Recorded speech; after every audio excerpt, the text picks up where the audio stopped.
Wow, BrainScratch is reaching to the bottom of the barrel of obscure today. It's a good Now kind of you're obscure, reaching though. to the bottom of the barrel. Well, isn't that my thing? I was the one who did it Yes. Alone in the Dark, after all. And No, this Alone in the is. Dark isn't obscure. It's just outside our wheelhouse. Those are two different things. This is Hey, hey, obscure. it's well known, but I can probably count on two hands the number of people who've actually played it nowadays.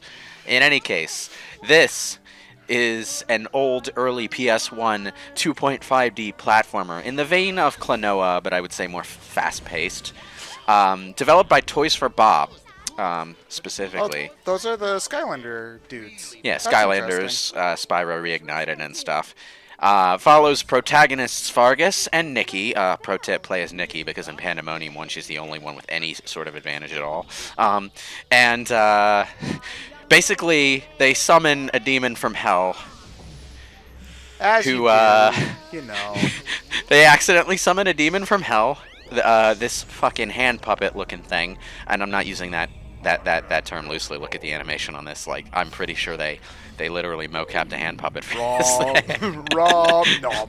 It eats their home village. So, in order to undo this, they have to go seek a boon from the wishing engine. What's a boon? A wish, you idiot.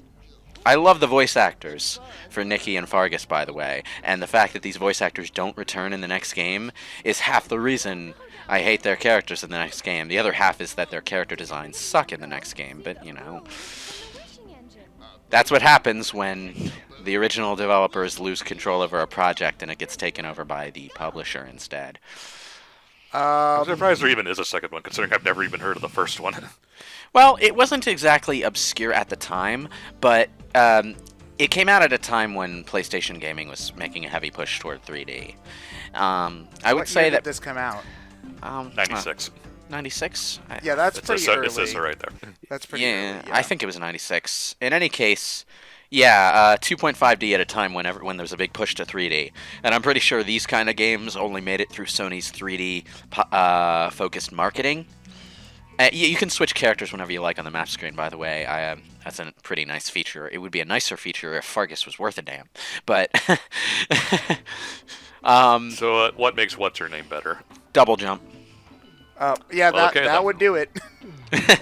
Fargus in Pandemonium 2, I think, has like a built-in he can throw his puppet skill, but I don't think he has any special moves at all in this game. And So why is he here then? you see this glowy thing that you get? This is a power-up that lets you shoot projectiles straight forward. So even if Fargus could do that in this game, you can always get power-ups that let you do that as Nikki, so... I'm pretty sure everyone who plays Pandemonium would echo what I just said. Play as Nikki. She's better. I'm gonna say it sounds like there's no reason to play as Fargus. Fargus has some really funny endings. I think you get like his part of the ending no matter what in Pandemonium 1, but his ending in the endings in Pandemonium 2 are based on who you're playing as in the final stage. So you might want to play as Fargus there, just to see the insanity. But Oh man, so I know it's easy to pick on PS1 and 64 graphics, but This is a bit weak sauce even for them. damn. well, it's not as bad as all that. Look in the background there. Okay, yeah, they're 2D Oh yeah, the backgrounds. background's pretty. I was looking at like the The jumpy pure 3D models. I the wasn't jumpy about. watermelons or whatever those were. Oh yeah, well those are 2D sprites, unfortunately. But I'm talking about just attention to detail. In the 2D background, you can see a 2D drawing of the 3D level you're going to be playing as when you reach that point in the level, which I always found really charming. Every point in the levels is designed to look different, like you're moving through a changing environment. There's a lot of unique assets going into this. So, for as early PS1 as it looks, there's a lot of work put into it, and I really appreciate that. The other thing, though, is that, wait, I had a thread, and I've lost it. I've lost my thread. No, where's my thread? On the needle with the loom Where in did the the machine. Where did the needle go? I lost the loom. God damn it. It's in a haystack. Maybe it's it with the thumb thing with the other Monopoly pieces that nobody uses. Oh, the tack. Oh yeah. The other thing though is that the level design for its 2.5D as it is, I would say is very comparable to Sonic the Hedgehog level design in the sense that it's multi-tiered in a lot of places, or it twists and crisscrosses over itself a lot. Like I just looped around bottom of that whole section, and it gets more complex later on. Much to my annoyance, because sometimes you have to do some pretty precise things to get the health upgrades that you can find in this game, which is most of the reason that this took as long to record as it did. It's not a long... go ahead. Sorry, go on. I was going to say, I don't think anyone would really care too much if you're doing the full 100% run, Lewis. Yeah. But, oh, yeah, I found my thread. I was going to say the other thing, though, is that this looks a lot smoother than it normally would because I'm playing it on an emulator. And the reason I'm playing it on an emulator is because this is one of those old-ass games that requires passwords and doesn't use memory cards at all. This was... It also probably never got a re-release. Well, it's available on PSN. I think both of them Oh, it is? Yeah. Huh.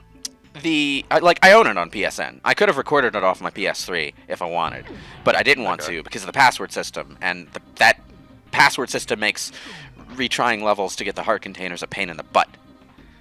So yeah, I just figured this was one of those like obscure early PS1 games that might have done decent at the time, but no one remembers or cares to do anything with now. So probably just forgot about it.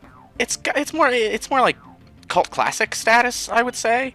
There are people who still like praise the game. You can buy it on GOG as well. Good old games. The PC version probably requires some tooling to get it to run nicely on modern hardware and without all the horrible scan lines and the FMVs, but it's there if you want it. So yeah, but the graphics obviously look a lot nicer than they would in the low-res ass PS1 version right now. Well, it's kind of weird. A lot of games like these, some things do look better when you up-res them. Some things look a lot worse. Like anything that uses a lot of the 2D sprites, I find to look an awful lot worse. Yeah. You can see like the 2D sprites and the UI is like pixelated, and that would obviously harmonize better with the rest of the graphics if I were playing at low-res. Low-res, CRT, TV, etc. I didn't play this game back in the day as a kid. I saw ads for it, and I, looked at game magazines drooling over it because it looked quite nice to me at the time. But I did... My first exposure to it was a demo video that came with Blood Omen Legacy of Kain, which had a really catchy music track. Are we ever going to get to that? Eventually. Eventually. I mean, I'm waiting for the right time. It's kind of an old-ass... Oh, god damn it. 20 years later. It's kind of an old-ass top-down looking Zelda clone, really. And I'm also hesitating to do the Legacy of Kain games because the later Legacy of Kain games aren't exactly good when it comes to gameplay. The gameplay got worse, actively worse, as the story got better. Mostly developer time constraints, really. But... yeah. Did they become more Ocarina of Time-ish gameplay-wise, or no? No. No? They tried to do some unique things with Blood Omen 2, but didn't really have time to polish the experience, and it came out as a linear, ambitious, but kind of really limited action game. And Defiance, the last game in the series, was literally a poor man's Devil May Cry. I would even go so far as to say that the gameplay in Castlevania Lament of Innocence was better, and I don't like the gameplay in Lament of Innocence at all. So is that the other 64 one? No. It's the that's the first in the timeline game. It's on the PS2. Along with Curse of Darkness, which I tried to play but couldn't actually play because the disc copy I got wouldn't load past the first level. Lament of Innocence is an okay game, if rather uninspired. Yeah. Great soundtrack, though. I feel like that's kind of par for the course, though. Well, I mean, at least the Castlevania games on the N64 were inspired. They were actually way more ambitious in development than the final products we got, but we'll probably talk about those games sometime. Oops, I died. Eventually. That's fine, though, because dying and going back to this point enabled me to get some, some collectibles that I missed. This is not a 100% run. I am getting all the health bonuses and stuff. The health. Oh, is this one of those games where you only get 100% if you get everything in the level? Yeah, I mean, there's no reason to go for it, but it's there if you want to. Do the coins do anything, or...? Every 300, yes, you heard me right, 300, you get a life. Oh, okay. It's a lot harder to get lives in this game than it is in other platformers of its ilk. Yeah, you see, I just got a life there. And why are you sparkly glowy? Because I have the projectile upgrade. You lose these okay. when you take a hit, by the way. It's like the Oh, fire. right. It's like the fire flower. You have several different versions of these upgrades, but they're all kind of humdrum. Like different projectiles that do slightly different things, but like there's one that shrinks the enemy down so that you can jump kill them, even if they're enemies that you normally couldn't jump kill. Or you can kill them by stepping on them, depending on the situation. So what did the keys do? The keys, I think, just activate things, the same way the exclamation point boxes in Crash Bandicoot would. Yeah. I feel that's a little misleading, because keys normally like unlock doors or things like that. Yeah. It depends on the game, though. Like, from what I remember of the Pac-Man World games, like, the keys, like, they unlocked stuff, but they could be anywhere in the level, and you had no idea where you were supposed to go. In Pac-Man World, they unlocked the cages your friends were in. Well, Castlevania did that thing where the hearts were not life at all, so... Yeah, and that was always kind of weird. So, it's not the most egregious of it. Yeah, you get this... You get this... Okay, so here's the thing that 100% does for you. If you get 100%, when completing a level, you enter the Pinball bonus stage. Oh god, it's Mario Sunshine. It's better than Mario Sunshine by a country mile.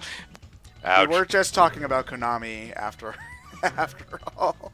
And this bonus stage actually does have a completion requirement to, say you finished Jesus it. Christ! You let the ball drop, you go to hell.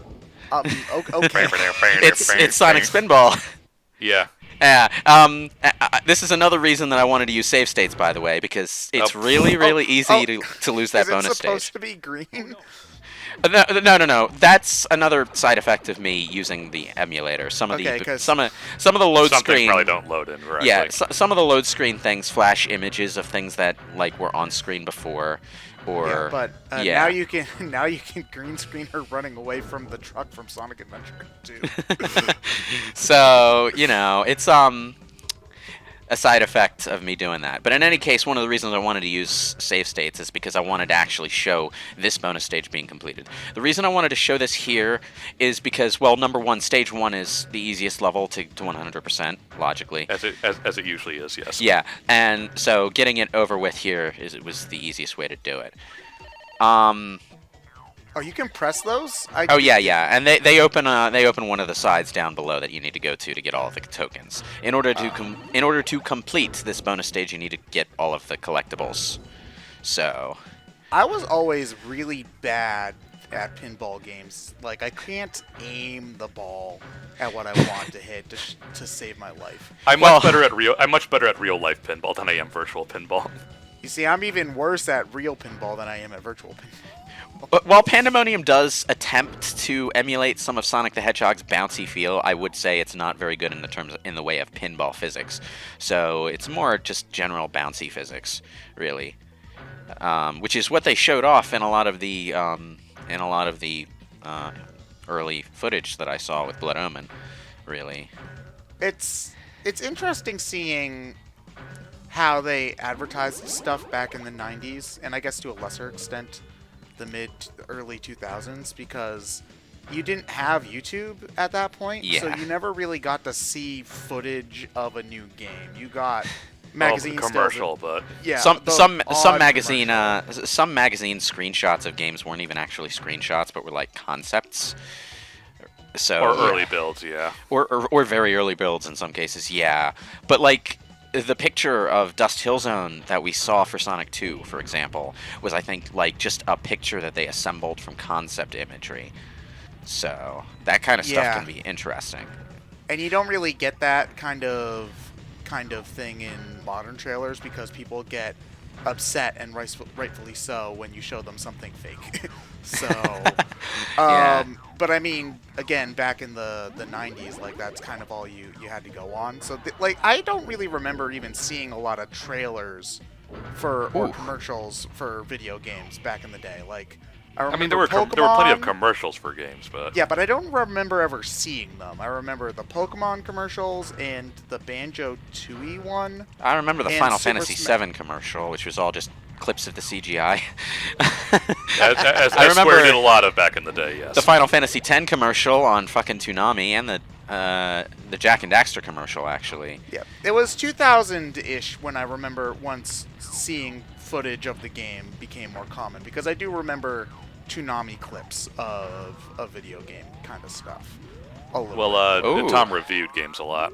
And this is, and once you activate the middle platform, more collectibles appear down here. So you have to get those.